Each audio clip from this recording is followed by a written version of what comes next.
রাধা রাধা। আপনারা হয়তো ভাবছেন কি আশ্চর্য ব্যাপার, প্রত্যেকবার আমি কথা শেষ হওয়ার পরে রাধা রাধা বলি। এইবার আমি আগেই বলে দিলাম। কারণটা কি? কারণ হলো অত্যন্ত বিশেষ। প্রত্যেকবার কথা সমাপ্ত হবার পরে আপনাদের সবার মধ্যে ভালোবাসা বিতরণ করতে চাই, তাই রাধা রাধা বলি। কিন্তু এইবার এই নতুন এবং বিশেষ সূত্রপাতে প্রথমে প্রেম বিতরণ করা অত্যন্ত আবশ্যক। এবার একটা বিষয় আছে যা জানেন হয়তো সকলেই, কিন্তু বুঝতে খুব কম জন পারেন। এই প্রেম, এই আনন্দ, এই সকল কিছুর সূত্রপাত হয় নিঃস্বার্থ আবেগের দ্বারা। ঠিক যেমন একজন মাতাকেই দেখে নিন। যখনই একজন মাতা সন্তানকে জন্ম দেন, তখন এই সংসার ভুলে যায় যে তার জন্য এটা একটা নতুন জন্ম। কারণ একজন নারী তখন একজন মাতৃরূপে নতুন ভাবে জন্ম নেন। একজন নারী স্ত্রী ও গৃহবধূ রূপে কিছু অধিকার লাভ করে থাকেন, কিন্তু তিনি যখন মা হয়ে যান তখন তিনি শুধুই দান করতে শেখেন। নিজের সন্তানের জন্য কত কিছুই না করেন, তাকে বাৎসল্যের সাগরে ভাসিয়ে নিয়ে যান। এই সংসারে রাজকুমার জন্ম নিতেই পারেন, তাকে রাম এবং লক্ষ্মণ কিন্তু মায়েরাই বানিয়ে তোলেন। একজন গোয়ালা জন্ম নেয়, তাকে দ্বারকাধীশ একজন মাই বানিয়ে তোলেন। পিতা হলেন সেই পর্বত যার একটা অংশ হলো তার সন্তান, কিন্তু মা হলেন সেই শিল্পী যিনি একটা পাথরকে খোদাই করে এমন এক মূর্তি গড়ে তোলেন যাকে সকলে পূজনীয় মনে করেন। তাহলে স্মরণ করুন সেই সকল মুহূর্ত যেগুলি আপনি নিজের মাতার সাথে অতিবাহিত করেছেন। অনুভব করতে পারবেন যে কিভাবে এক মুহূর্তেই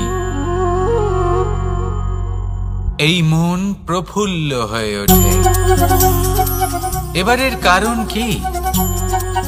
এর কারণ হলো এই জীবনের আসল দ্বারই হলো মমতা।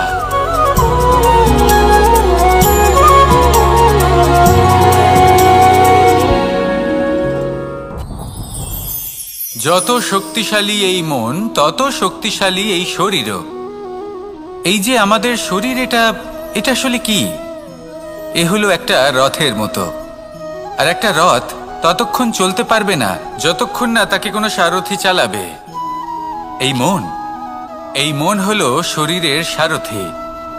এবার ভাবুন, যদি এই সারথি শক্তিহীন হয়, দুর্বল হয়, তাহলে এই রথের কি হবে? এটা উচিত পথে চলতে পারবে না, উচিত গতিতে চলতে পারবে না, মন মতো স্থানে এটা পৌঁছতেও পারবে না। সেই জন্য মনের শক্তি অত্যন্ত প্রয়োজনীয়। এবার মনের শক্তি আমরা কোথা থেকে লাভ করি? দৃঢ়তার শক্তি থেকে। এবার এই শক্তি আমরা কিভাবে বাড়াতে পারি? আমরা প্রতিদিন কিছু নতুন স্থির করি, কিছু ছোট কিছু বড়। আর যেই আমরা নতুন কিছু পূর্ণ করি, আমাদের মনের শক্তি বেড়ে যায়। আর যদি পূর্ণ না করতে পারি, মনের শক্তি কমে যায়। একটা দেওয়ালের মতো ছোট ছোট ছোট ছোট শিলা আমরা একটার পর একটা স্থাপন করে একটা দেওয়াল তৈরি করি। এতগুলো পাথর যখন একত্রিত হয়ে যায়, তখন এমন এক দেওয়াল তৈরি হয় যাকে ভাঙা প্রায় অসম্ভব হয়ে দাঁড়ায়। সেরকমই হয় মন এবং দৃঢ়তা। ছোট ছোট কাজ করে নিজের লক্ষ্য পূর্ণ করুন। এই লক্ষ্য যদি পূর্ণ হয়, তবে মনের শক্তি বাড়বে। কিছুটা এইভাবে যে যত বড়ই বিপদ আসুক না কেন, সেই বিপদ নিজে হার মেনে নেবে, কিন্তু আপনার মন ততটাই শক্তিশালী থাকবে। তাই মনের শক্তি বাড়াতে থাকুন, যাতে আপনি উচিত পথে চলতে পারেন, উচিত গতিতে চলেন আর মনোবাঞ্ছিত স্থানে পৌঁছতে পারেন। তবেই এই মন প্রসন্ন হয়ে বলবে, রাধা রাধা। আমি রাধাকে ভালোবাসি, আর এই কথাটা সমগ্র সংসার জানে।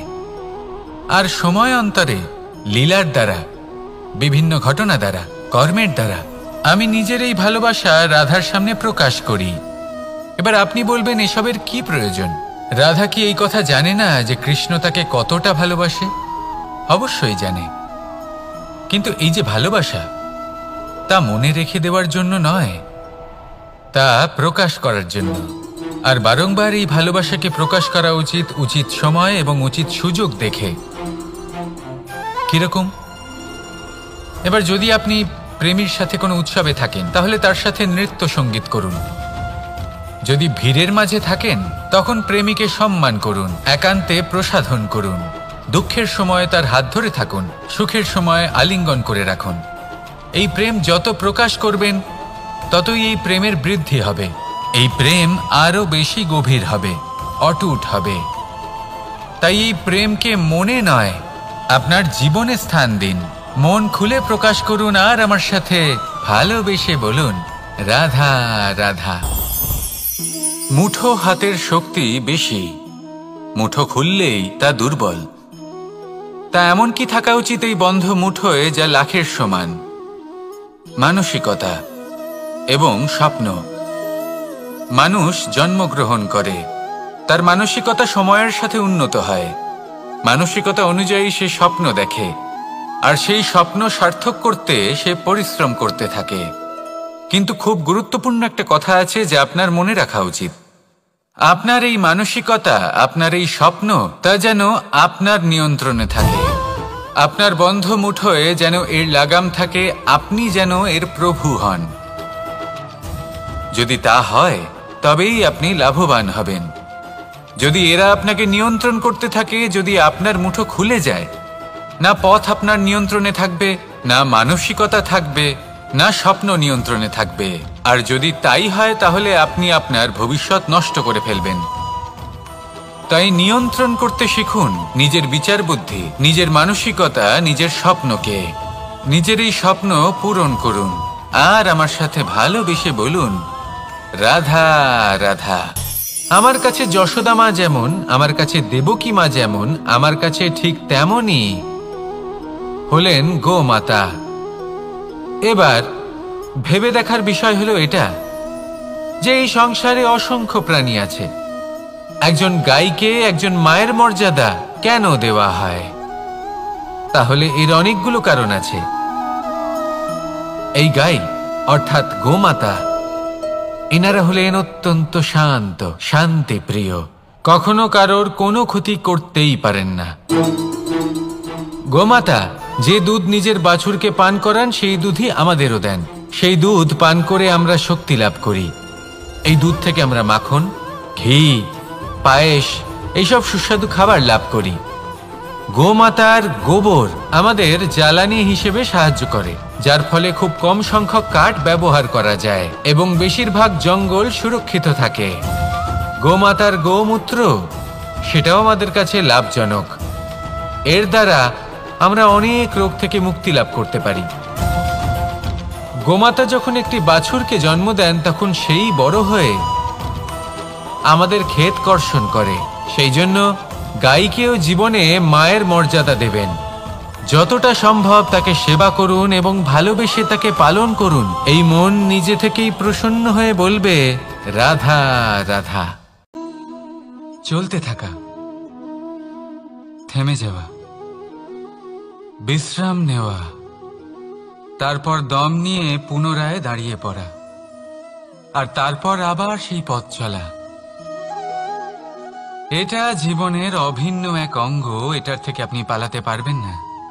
কিন্তু এই অঙ্গকে আপনি নিজের জীবনে কিভাবে প্রয়োগ করবেন, কিভাবে তাকে কাজে লাগাবেন, সেই সিদ্ধান্ত আপনাকে নিতে হবে। যারা হেরে যান তারাও জীবনে থমকে যান, আবার যারা জেতেন তারাও দাঁড়িয়ে পড়েন। যারা হেরে যান তারা হাঁপিয়ে দাঁড়িয়ে পড়েন, যারা জিতে যান তারা দাঁড়িয়ে পড়েন সেই সর্বোচ্চ স্তরে পৌঁছে গিয়ে। এবার দাঁড়াতে তো আপনাকে হবেই, তা হতেই হবে। কিন্তু কখন, কিভাবে দাঁড়াবেন, ক্লান্ত হয়ে নাকি সর্বোচ্চ স্তরে পৌঁছে গিয়ে, সেই সিদ্ধান্ত আপনার। অবশ্যই দাঁড়িয়ে পড়ুন, কিন্তু ক্লান্ত হয়ে নয়, কারণ আপনাকে পুনরায় দাঁড়িয়ে পড়তে হবে, পুনরায় যাত্রাপথে এগোতে হবে এবং সর্বোচ্চ স্তরে পৌঁছতেই হবে। রাধা রাধা।